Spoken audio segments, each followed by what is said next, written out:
नमस्कार दोस्तों, मैं दिनेश कुमार आप सबके समक्ष उपस्थित हूँ। आज एक और मजेदार वीडियो लेकर के। इस वीडियो के माध्यम से आज हम जानेंगे कि हिंदी वर्णमाला में क्या क्या चीजें होती है, किस किस तरीके का कार्य होता है। तो आज का हमारा टॉपिक होगा हिंदी हिंदी व्याकरण। हिंदी व्याकरण में हिंदी व्याकरण हम पढ़ने वाले हैं। हिंदी की जो वर्णमाला है उसको हम कवर करने वाले हैं। हिंदी वर्णमाला में हम क्या क्या पढ़ेंगे, क्या क्या होता है। यहाँ सबसे पहले आपके समक्ष 3 शब्द लिखे हुए दिख रहे हैं, हिंदी, व्याकरण और वर्णमाला। साथ ही पूरे टॉपिक की शुरुआत करने से पहले हम अंदर डिटेल में जाए उससे पहले आपको बता देना चाहते हैं कि हम पूरा हिंदी का कोर्स आपको हमारे इस ऑनलाइन प्लेटफॉर्म के माध्यम से करवाने वाले हैं। तो आप हमारे चैनल के साथ जुड़िए, चैनल को सब्सक्राइब कर लीजिए, बेल आइकन को ऑन कर लीजिए और साथ ही साथ वीडियो को अपने साथियों के साथ लिंक शेयर कर दें। एक कॉपी पेन लेकर के बैठिएगा, क्योंकि इसको आपको नोट करना है, नोट बनाते हुए चलना है। क्योंकि आपने अभी तक जहाँ भी पढ़ा हो, जो भी पढ़ा हो, बहुत अच्छा पढ़ा हो, लेकिन एक बार हमारी इस मेहनत को भी आप ये मानते हुए, हमारी एक बात को मानते हुए आप नोट करते हुए चलिए। क्योंकि अगर नोट करेंगे, लिखते हुए चलेंगे, आपके दिमाग में वो चीज बैठेगी और आपको याद हो जाएगी, तो एग्जाम में आपको रिविजन करने में आसानी होगी और एग्जाम हॉल में आपको डेटा रिकॉल होगा तो आपका सिलेक्शन हो पाए। अभी चाहे आपको मेहनत दुगनी करनी पड़ेगी, तो आप वीडियो देख रहे हैं, समय तो आपको लग ही रहा है। जब समय लग रहा है तो बिना उसको नोट भी करते चले, है? तो चलिए बिना समय जाए किए करते हैं शुरुआत। इन तीनों शब्दों को पहले पोस्टमार्टम करते हैं, पहले इनका करते हैं चिटफाड़, फिर इनके अंदर हम जाए। सबसे पहले हिंदी। हिंदी क्या है? एक भाषा है। ये हिंदी क्या है? एक लैंग्वेज है, भाषा है। ये कहाँ किस तरीके से आई? तो देखिए, हिंदी जो अस्तित्व में आई वह संस्कृत से ही बनी है, लेकिन मुख्यतः जो आज की हमारी हिंदी है वह खड़ी बोली जो है उसके इसका मानक रूप हमारा आज की हिंदी है। खड़ी बोली का मानक जो रूप है वही हमारी हिंदी बोली। ये कहाँ बोली जाती है? तो उत्तर प्रदेश का इलाका, दिल्ली का और हरियाणा का। ये उत्तर प्रदेश का कौन सा? हरियाणा दिल्ली के आसपास का, यानी कि उत्तर भारत में क्षेत्रों में बोली जाए वाली मुख्यतः खड़ी बोली जाए वही मान्य भाषा बनती है और वही आज की हमारी हिंदी का रूप धारण करके आगे बढ़ रही है, आगे की ओर चल। साथियों, ये जो लैंग्वेज है, ये जो भाषा है, इसको पढ़ने के लिए इसमें कौन सा शब्द कैसे उच्चारित करेंगे, किस तरीके से इसका उच्चारण करेंगे, इसको क्या कहेंगे, उन सारी बातों के जो नियमों के गुच्छे हैं, उन नियमों के जो लिखे हुए शर्तें हैं, कंडीशन है, उन नियमों के समूह को ही क्या कहेंगे? व्याकरण कहेंगे। यानी कि जो भी नियम है, नियमों के समूह को हम क्या कहेंगे? नियमों के समूह को हम व्याकरण कहेंगे। व्याकरण किसे कहेंगे? जो भी नियम दिए गए हैं, जो भी इस भाषा के, अब यहाँ हिंदी की बात करते हैं, हिंदी के भाषा को सीखने के लिए, हिंदी भाषा को पढ़ने के लिए जो नियम बने हुए हैं, उन नियमों के गुच्छे को, उस समूह को हम व्याकरण कहेंगे। अगर यहाँ अंग्रेजी होती तो अंग्रेजी के जो ग्रामर का नियम दिए गए हैं, उन नियमों के समूह जो बता है उसका भी, उससे हम क्या कहेंगे? ग्रामर कहेंगे। चलिए, यहाँ तक साफ साफ समझ में आता सभी को। अब हमारे सामने एक शब्द और है और वह है वर्णमाला। ये किसे कहेंगे? वर्णमाला की परिभाषा और लिख लीजिए और इसको समझा भी देता हूँ। लेकिन वर्णमाला की परिभाषा ये कहती है कि वर्णों के व्यवस्थित वर्णों के व्यवस्थित समूह को क्या कहेंगे? हम वर्णमाला कहेंगे। व्यवस्थित समूह को वर्णमाला कहते हैं। वर्णमाला कहते हैं। चलिए, अब यहाँ पर एक बिंदी का महत्व तुमने समझोगा भी, जब क्लास आगे कंटिन्यू करोगे तो मैं बताऊंगा कहाँ बिंदी लगती है, कहाँ नहीं लगती है, सारे नियम आपको मैं सिखाऊंगा। पहले तो ये पता चल जाए कि नियम सीखने से पहले के नियम रखे उसको हम जानते हैं। तो नियम जहाँ रखे हुए उसे तो व्याकरण कहते हैं, और उसके अंदर वर्णमाला एक नियम है, और इसमें जो जितने भी वर्ण दिए गए उन वर्णों को व्यवस्थित रखना उसे कहेंगे हम वर्णमाला। जैसे समझिए, यहाँ वो वर्ण कौन कौन से वर्णों को समझ, जैसे यहाँ लिखा है अ, आ, ई, ई, उ, ऊ, ये जितने भी वर्ण लिखे हुए आपके, ये क्या हो रहा है? आपका एक व्यवस्थित रूप में रखना है, एक निरंतर एक क्रम में रखा हुआ है। ये क्या हो रहा है कि वर्णमाला, जैसे क ख ग घ, ये। इसके बाद आपका च आ गया। तो ये जो आपको एक व्यवस्थित रूप में दिख रहा है, लिखा हुआ दिखाई दे रहा है, इसे हम क्या कहेंगे, वर्णमाला कहेंगे। तो आप कहेंगे कि सर ये ऐसे लिखा है, तो क्या हम इसको ऐसे नहीं लिख सकते क्या, कैसे, कि आपने लिख दिया पहले ग, फिर लिख दिया आ, फिर लिख दिया आपने उ, फिर लिख दिया आपने घ घड़ी वाला, और इसके बाद में लिख दिया आपने च, इसके बाद में लिख दिया आपने ई, बड़ा ई लिख दिया। इस तरीके से अगर मैं लिख दूं तो क्या ये सही नहीं होगा? जी हाँ, ये मानव रूप नहीं हो सकता वर्णमाला का। ये वर्ण हो सकते हैं, वर्ण लिखे हो सकते हैं, लेकिन व्यवस्थित रूप में नहीं लिखा है, तो ये वर्णमाला नहीं कहलाएगी।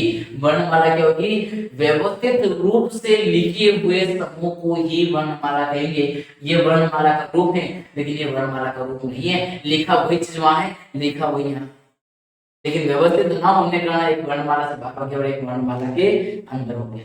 तो आपको वर्णमाला समझ में आ गई होगी। यदि आप उत्तर प्रदेश पुलिस या एसएसजीडी या कोई भी ऐसी वन डे एग्जाम जहाँ पर हिंदी पूछी जाती है, निश्चित रूप से ये 1 नंबर का प्रश्न है। यहाँ से आपको प्रश्न मिलेगा वर्णमाला किसे कहते हैं। वर्णमाला के आपको ऑब्जेक्टिव में देखा होगा, वहां से ऐसा लिखा होगा वर्णों के समूह, वर्णों के व्यवस्थित समूह को, और वर्णमाला आगे कुछ भी जोड़ सकता है, लेकिन 2 विकल्प ऐसा होगा, एक तो होगा वर्णों के समूह को, एक होगा वर्णों के व्यवस्थित समूह को, और एक होगा नियमों के समूह को।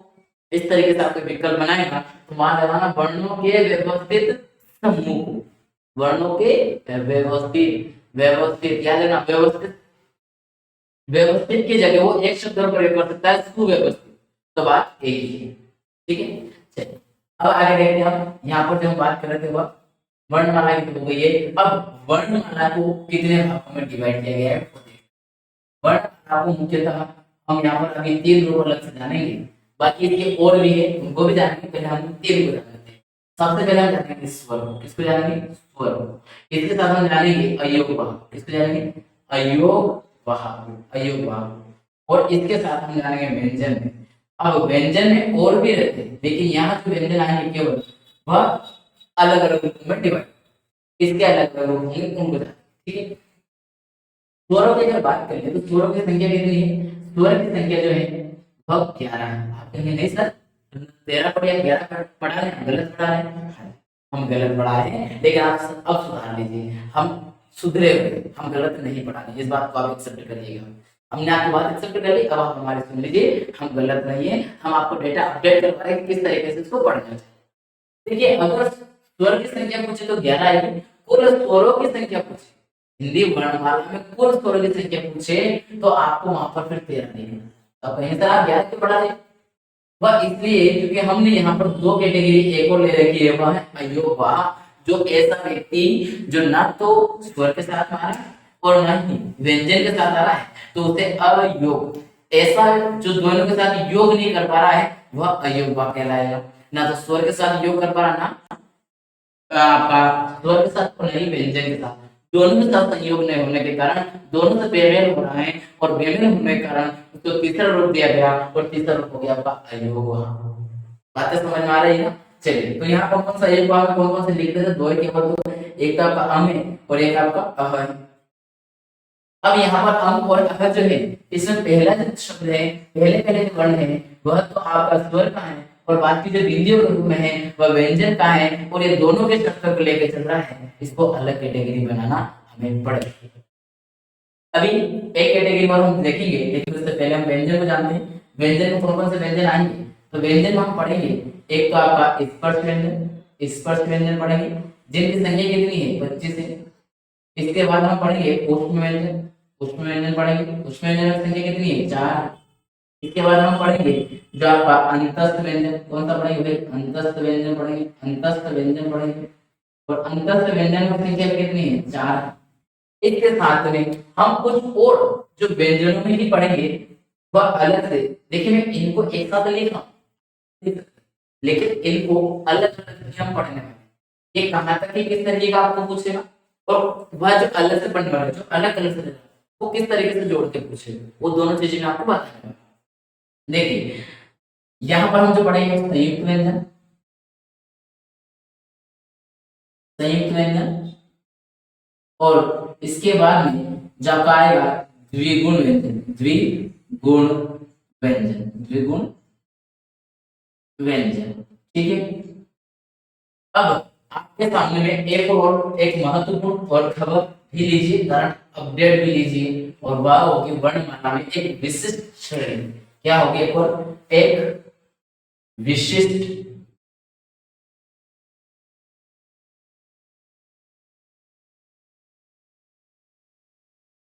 विशिष्ट श्रेणी। ये विशिष्ट श्रेणी कौन सी बनी है, ये ज्यादा इंपॉर्टेंट है, क्योंकि हमारे लिए सबसे ज्यादा इंपॉर्टेंट रखने वाली होगी विशेष विशिष्ट श्रेणी। एक अभी तक हमने स्वर पढ़ा था, अयोगवा पढ़ा था, व्यंजन पढ़ा था। व्यंजन में सब दिए गए थे, लेकिन एक और जो आया था वह जो आई आपकी इस 2 मिनट के लिए, इसकी संख्या लिख देता हूँ। इनकी संख्या जो है इसकी 2 है और इसकी 4। चलिए, इसके बाद हम देखते हैं यहाँ पर विशिष्ट श्रेणी, और विशिष्ट श्रेणी में संख्या कितनी है? 1। इसके अंदर रखा गया विशिष्ट श्रेणी बना करके, और इसको जो जोड़ा गया है हाल ही में 2024 में इसको जोड़ा गया है। 2024 में इसे शामिल किया गया है, और ये व्यंजन कौन सा है? ये व्यंजन है आपका ड़। कौन सा है भैया? ये ड़ व्यंजन। कौन सा है? ड़। अब आपकी हिंदी वर्णमाला में कुल कितने व्यंजन हो गए हैं? तो आपकी हिंदी वर्णमाला में पहले कितने थे? तो पहले 2 थे, लेकिन सॉरी 52 थे। कितने थे पहले? 52 थे, लेकिन वर्तमान में कितने हैं? वर्तमान में अगर देखें वर्तमान में, तो वर्तमान में आपको मिलेंगे 53। हिंदी वर्णमाला में कुल वर्णों की संख्या भी वर्तमान में कितनी हो गई है? तो 53 हो चुकी है। इसके लिए आप अपडेट रहिए। अब हम बात कर लेते हैं स्पर्श व्यंजनों में। तो स्पर्श में आपका कौन कौन सा आएगा? कचोटता प्यार है जरा शर्म कर लो। अगर ये एक लाइन आपको याद है, कचोटता प्यार है जरा शर्म करो। देखिए, कचोटता प्यार में आपका स्पर्श व्यंजन पूरा हो जाएंगे, पुष्प व्यंजन हो जाएंगे, अंतस्थ व्यंजन हो जाएंगे। कचोटता प्यार है जरा शर्म कर लो इसी में। अब अलग से आपको संयुक्त व्यंजन याद करना पड़ेगा और द्विगुण व्यंजन याद करना पड़ेगा। यहाँ पर हमारे सामने स्वर। आज की क्लास में हम व्यंजनों को बाद में पढ़ेंगे। ड़ को मैंने आपको बता दिया है, ड़ की थोड़ा अपडेट जान लीजिए आप। ड़ जो है ये किस लिए आया, क्या कारण था इसको शामिल किया गया है? तो देखिए, इसको शामिल करने के पीछे रीजन ये है कि जो हमारे सामने एक शब्द आता है कुलकर्णी। क्या आता है? कुलकर्णी। अब मैंने जो यहाँ कुलकर्णी लिखा है ये गलत है, ये गलत है। इसको शुद्ध रूप करने के लिए, इस शब्द का शुद्ध रूप जानने के लिए भारत सरकार के द्वारा, जो भारत सरकार की विशेषज्ञों की समिति थी, उन्होंने निर्णय लिया कि वाकई में ये गलत होने के कारण इसका शुद्धतम रूप हम नहीं लिख सकते, हमारे विद्यार्थियों को नहीं पढ़ा सकते, यानी कि हमारी हिंदी की यहाँ पर क्या होगी? बदनामी होगी। और बदनामी होने के लिए एक विशिष्ट श्रेणी का वर्ण हमें शामिल करना पड़ेगा, और उसको हमने शामिल किया और शामिल करके उसको बनाया है इसका शुद्धतम रूप, और वो बनेगा आपका, ध्यान से देख लीजिएगा इधर, कुलकर्णी। अब इसका शुद्धतम रूप जो है ड़ है, ना कि ल है। ध्यान है, ये ड़ है, ये ल है, दोनों में अंतर है। एक ये ड़ वाला जो अंतस्थ व्यंजन है उसमें ल वो अलग रहेगा, और कुलकर्णी में जो आएगा वो कुलकर्णी होता है, और कुलकर्णी से है। एक और शब्द है आपके सामने, यदि आपने कभी देखा हो तो वह है आपका तिलक। तिलक भी आप ऐसे लिखते होंगे, लेकिन इसका शुद्धतम रूप जो है मराठी भाषा का शब्द होने के कारण इसमें भी जो तिलक है उसमें ड़ आता है। क्या आता है? ड़ आता है। यदि आपने नोटिस किया होगा कहीं तो उसमें भी ड़ आता है, ल नहीं आता। ये भी एक अच्छा सा शब्द है जो लोग माने तिलक की बात कर रहे हैं, पर तिलक नहीं लिखते थे, पर तिलक लिखते थे, ड़ लिखते थे, ल नहीं लिखते थे। ये सारी बातें जो अपडेट आपको विशिष्ट श्रेणी का भी हमने दिया है। हो सकता है कि आपने पहली बार सुना, तो अच्छी बात है कि आप अपडेट हो गए, एग्जाम में कराता है आप आराम से कर पाएंगे। मुझे लगता है ये वाला जो शब्द है शुद्ध अशुद्ध में ये पूछा जा सकता है, क्योंकि अब इसका शुद्धतम रूप ये है। पहले ये भी स्वीकार्य था और ये भी था, लेकिन अब इसको अस्वीकार्य मानेंगे, क्योंकि हिंदी में इस वर्ण को केवल इस शब्द का, किसके कारण? पूर्ण करने के कारण ही इसको जोड़ा गया है, और जोड़ा गया तो उसको पूछना स्वाभाविक है। ठीक है, हम आगे और भी देखते हैं। इससे बाहर आकर के सबसे पहले हम बात कर लेते हैं स्वर। आज की क्लास में हम इतना पढ़ने के साथ थोड़ा पढ़ लेते हैं स्वर। 11 स्वरों को जानते हैं, और 11 स्वर जानने के बाद में फिर अगली क्लास में, क्योंकि हम अयोग बहा भी ऑलरेडी जान चुके हैं, तो स्वर का काम खत्म हो जाएगा। फिर उसके बाद हम व्यंजनों को पढ़ेंगे, एक एक करके चलेंगे। अभी फिलहाल हम बात कर लेते हैं स्वर। कौन कौन से स्वर है जो कि हिंदी वर्णमाला में आएंगे? ध्यान से देखिएगा, आपको अ आएगा, आ, ई, ई, उ उ। इसके बाद में देखिए, अब आप उ के बाद में आप चल डायरेक्ट आ जाएंगे ए आई पे चले जाएंगे, लेकिन ए आई पे नहीं जाना तो कहाँ जाना है, ऋषि जी आएंगे बीच में। आप इनमें सर ऋषि जी कहाँ से आते हैं, क्योंकि ये 11 में ऋषि मुनि जी आएंगे, इसको भूलिएगा मत। और ये पूछा जाता है अक्सर एग्जाम में, री आएगा और री के बाद में अगर आप देखेंगे तो ए आई ओ ओ ओ ओ औ ओ और औ। याद रखना ये सारे स्वर हैं, 2 2 4 2 6 6 2 8 8 2 10 और 1 11, कुल 11 है। लेकिन इसमें एक कंडीशन और है, वो कंडीशन भी आपको बता दूं। कंडीशन क्या है, इसमें आपका छोटा री तो आएगा लेकिन दीर्घ री नहीं आएगा। हिंदी वर्णमाला में दीर्घ री को एक्सेप्ट नहीं किया गया, जबकि संस्कृत में इसे आज भी लिखा जाता है, पढ़ा जाता है, यूज किया जाता है। तो जहां भी आपको दीर्घ रे का प्रयोग दिखाई दे अगर हिंदी में, तो समझ लेना वह जो शब्द है संस्कृत भाषा का शब्द है, वह हिंदी में परिवर्तित रूप में स्वीकार नहीं किया है, उसे वैसे ही एक्सेप्ट कर लिया गया। ठीक, अब हमारे सामने यहाँ पर शब्दों की संख्या आ गई, वो कितनी आई, वो हमारे पास 11 आ गई। 11 वर्ण है, 11 वर्णों में से 10 ऐसे वर्ण हैं, 10 ऐसे स्वर हैं जिनकी मात्रा है, लेकिन एक ऐसा है जिसकी मात्रा दिखाई नहीं देती है, लेकिन मात्रात्मक रूप से उसका प्रयोग हर एक शब्द में होता है। जहां पर कहते हैं हम दिखाई नहीं देंगे, लेकिन जहां आप में से 10 का प्रयोग नहीं होगा, वहां हम अकेले खड़े होंगे। आप 10 अलग अलग हो जाएंगे देखने के लिए, दिखावा करने के लिए, लेकिन हम दिखावा नहीं करते, हम असलियत में साथ खड़े होते हैं। तो वही है कि हम यहाँ पर उस अर्थ की बात करेंगे जो हमेशा क्या रहता है, सभी के साथ खड़ा रहता है। ये अभाव व्यक्ति है जहां और कोई जा नहीं सकता, ये अभाव व्यक्ति है जो दिखावा नहीं करते हैं, वहां पर अकेला खड़ा रहता है, साथ में चला रहता है। जैसे मैं अगर यहाँ पर बात करूं, यहाँ भी बहुत सारे शब्द लिखे हुए हैं, उनमें से कोई एक को उठा लेते हैं, इसमें से उठा लेते हैं, इसी में से उठा लेते हैं। जैसे कि यहाँ लिखा है व्याकरण में, जो आपको दिखा दे रहा है लास्ट में करण, करण में अगर आप देखें तो क लिखा है, तो क लिखा है प्लस र लिखा है और ण लिखा है। अगर इन सभी में आप देखें यहाँ पर क है तो क का अगर हलंत लगाएंगे तो आपका अ निकलेगा, और अगर यहाँ से र का देखें तो र में हलंत लगाएंगे तो अ निकलेगा। ठीक है, और ऐसे अगर न में भी हलंत लगाएंगे तो आपका अ निकल जाएगा। अब यहाँ पर अ हमें दिखाई नहीं दे रहा, लेकिन अ फिर भी छुपा हुआ है, और ये अ अगर छुपा हुआ है तो मैं वही कह रहा हूँ, जहां दिखावा करने की बात होगी वहां तो 10 स्वर हो गए, लेकिन जहां दिखावे की बात नहीं होगी वहां एकमात्र ऐसा स्वर है जो अपनी मात्रात्मक रूप में उपस्थित नहीं दिखाई देता, दिखाई नहीं देता लेकिन उपस्थित रहता। ठीक है, आज के इस वीडियो में हमने सारी चीजें जानी। इसके आगे की क्लास में हम जानेंगे कि हमें इनमें से कौन कौन स्वर किस तरीके के स्वर है उनको जानेंगे। फिर अयोगवा का प्रयोग तो हमने देख ही लिया है, हम और आ गई है। ठीक है, कबिलिंदी के रूप में प्रयोग होता है। फिर हम जानेंगे स्पर्श व्यंजन, पुष्प व्यंजन, और ये व्यंजनों की जो है एक क्लास पूरी अलग से बनेगी, क्योंकि सिर्फ ट्रिक भी है, और ट्रिक से मैं आपको याद करवाऊंगा। ट्रिक के साथ में याद करने से अच्छा होगा कि आप इजीली समझ पाए। चलिए आज के लिए इतना ही रखते हैं, क्योंकि क्लास भी लंबी हो जाएगी तो फिर अच्छा नहीं रहेगा। आज इतना करते हैं, मिलेंगे अगले वीडियो में, तब तक के लिए आपसे विदाई लेते हैं। जय हिंद, जय भारत।